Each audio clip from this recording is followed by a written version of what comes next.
नमस्कार सर, क्या हाल है सभी को? बढ़िया जी। मैं लविश अग्रवाल बटाला से, अमृतसर से आया। कोई क्या नाम है, नए साल 30-31 तारीख को 2023 को मुझे ना कफ एंड कोल्ड हुआ सिंपल। तो मैंने लोकल डॉक्टर को दिखाया तो उसने मेरा एक्सरे वगैरह करवाया। एक्सरे करवाने के बाद सीटी स्कैन हुई तो सीटी स्कैन में मुझे यहाँ पे सिस्ट आई।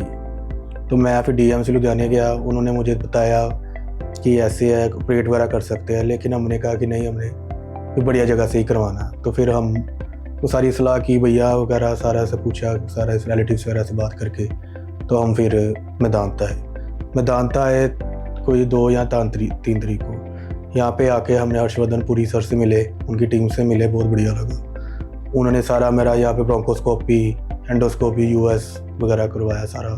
तो उन्होंने तो मतलब DMC उन्होंने मुझे डरा दिया था, ऐसे नहीं, लेकिन यहाँ पे आए सर ने इतना मतलब वर्बली और विश्वास से मुझे समझाया कि मुझे डर ही नहीं लगा। सारा डर ही मेरा ख़त्म हो गया। इन्होंने तो कहा कि यार कुछ भी नहीं है, नथिंग तेरे लिए, तुम्हारे लिए और तेरे लिए। यहाँ पे तो बहुत से आते हैं पर तेरे लिए तो कुछ भी नहीं है, ये तू टेंशन ना ले। नमस्कार। आज जिस पेशेंट की हम बात कर रहे हैं उनका नाम है लविश। वो हमारे पास आए थे बहुत सारे डॉक्टर्स को दिखाने के बाद। किसी ने कहा कि आपके चेस्ट में ट्यूमर है, किसी ने कुछ। हमने जब उनका CT देखा तो हमें वहां पे दिखा कि एक उनको मीडियल-स्टाइनल सिस्ट नाम की प्रॉब्लम है। अब मीडियल-स्टाइनल सिस्ट होती क्या है बेसिकली? तो ये जो हमारी ब्रेस्ट बोन होती है, इसके पीछे के एरिया को, फेफड़ों के बीच के, दोनों फेफड़ों के बीच के एरिया को मीडियल स्टैनम कहते हैं। ये एरिया आगे ब्रेस्ट बोन से हार्ट तक जाता है और फिर बीच में हार्ट होता है और पीछे फिर हार्ट से लेके स्पाइन तक जाता है। तो कोई भी बीमारी जो इस एरिया में अराइज करती है वो उनको मीडियल-स्टाइनल प्रॉब्लम्स कहते हैं। इनमें एक प्रकार की बीमारी होती है जिसको मीडियल-स्टाइनल सिस्ट कहते हैं। वही लविश को हुई थी। बहुत जगह इन्होंने दिखाया पर डायग्नोसिस नहीं बन पाया। जब ये हमारे पास आए तो इसमें एक स्पेशलाइज्ड टेस्ट होता है जिसको हम कराते हैं देखने के लिए कि ये कहाँ से आ रही हैं, क्या खाने की नली से हैं, श्वास नली से हैं। उसको कहते हैं EUS।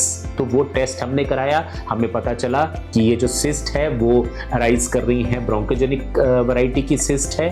हमने इनको सर्जरी के लिए प्रिपेयर किया। इनकी जो सर्जरी हमने की उसको कहते हैं रोबोटिक सर्जरी, जो बेस्ट होती है इसके लिए। 3 छोटे-छोटे छेदों से इनकी ये सिस्ट हमने निकाल दी। ये 2 या 3 दिन में बिल्कुल नॉर्मलाइज हो गए और उनकी छुट्टी हो गई और ये अपनी दिनचर्या में चले गए।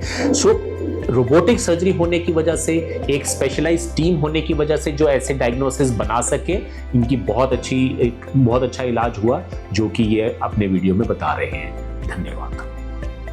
25 को मेरा ऑपरेट किया और 26 को इतना इनको विश्वास था, मुझे कह रहे थे टेंशन मत ले, तो मैं ट्रेडमिल पर दौड़ा दूंगा, और वही किया उन्होंने।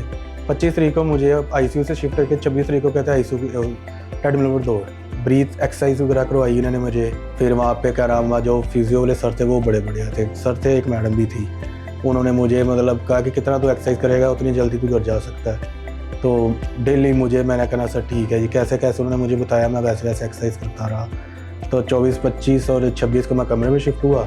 27 को और 28 को मुझे छुट्टी मिली, 27 को, और आज 30 तारीख है। तो इन्होंने मुझे बोल दिया कि आप जा सकते हो घर। और एक मैं बात और बताना चाहता हूँ कि जो उन्होंने मेरे स्टिचेस लगाए हैं, मतलब इतने बढ़िया स्टिचिंग लगाए हैं कि जब मैंने अपने स्टिचिंग की तरफ देखा तो मुझे यकीन ही नहीं हुआ कि यार ये स्टिच किए हुए हैं। बिल्कुल माइनर सा, इतने छोटे कट कि कोई कह नहीं सकता कि मेरा ऑपरेट हुआ होगा। Thanks to Harshvardhan Puri sir, उन्होंने जो मुझे आज बोल दिया कि यार तू हमारे तरफ से छुट्टी है, जा सकता है। मतलब यहाँ पर रिकवरी, डॉक्टर्स की नेचर, स्टाफ बहुत बढ़िया। Thanks to Arvind sir team, thank you so much.